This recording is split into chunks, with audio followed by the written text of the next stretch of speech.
அஸ்ஸலாமு அலைக்கும் வரஹ்மத்துல்லாஹி வபர்காத்துஹு.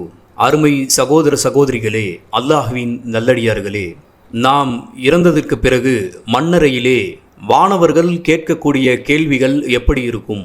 அப்போது அங்கு என்ன நிகழும்? மண்ணறையில் நமக்கு எப்படியெல்லாம் கேள்விகள் கேட்கப்படும், நமக்கு என்ன கேள்விகள் கேட்கப்படும் என்று இந்த வீடியோவிலே தெரிந்து கொள்ள இருக்கின்றோம். அல்லாஹ்வின் தூதர் நபி ஸல்லல்லாஹு அலைஹி வஸல்லம் அவர்கள் சொல்லக்கூடிய செய்திகள், நம்முடைய மௌத்திற்கு பிறகு மண்ணறை குறித்து ஏராளமான ஹதீஸ்கள் குறிப்பிடப்பட்டிருந்தாலும் நாம் இப்போது பார்க்க இருப்பது அஹமத் என்ற நபிமொழி தொகுப்பிலே 18,733வது ஹதீஸாகவும் மேலும் 17,803வது ஹதீஸாகவும் இடம்பெறுகின்றது.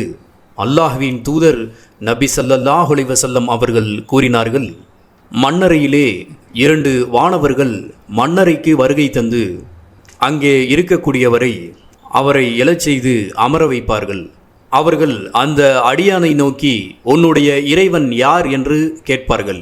அதற்கு அந்த மனிதர், எனது இறைவன் அல்லாஹ் என்று கூறுவான். பிறகு உன்னுடைய மார்க்கம் என்ன என்று கேட்பார்கள். அதற்கு அவர், என்னுடைய மார்க்கம் இஸ்லாம் என்று கூறுவார்கள். பிறகு உங்களிடத்தில் அனுப்பப்பட்ட இவர் யார், நபியாக அனுப்பப்பட்டவர் யார் என்று கேட்பார்கள். அதற்கு எங்களுக்கு நபியாக அனுப்பப்பட்டவர்கள் முஹம்மத் நபி ஸல்லல்லாஹு அலைஹி வஸல்லம் அவர்கள் அல்லாஹுடைய தூதர் என்று சொல்லுவார். இதை எவ்வாறு நீ அறிந்து கொண்டாய் என்று கேட்பார்கள். அதற்கு அவர், அல்லாஹ்வின் திருவேதத்தை ஓதினேன், அதனை விசுவாசம் கொண்டேன், அதனை உண்மைப்படுத்தினேன் என்று கூறுவார்.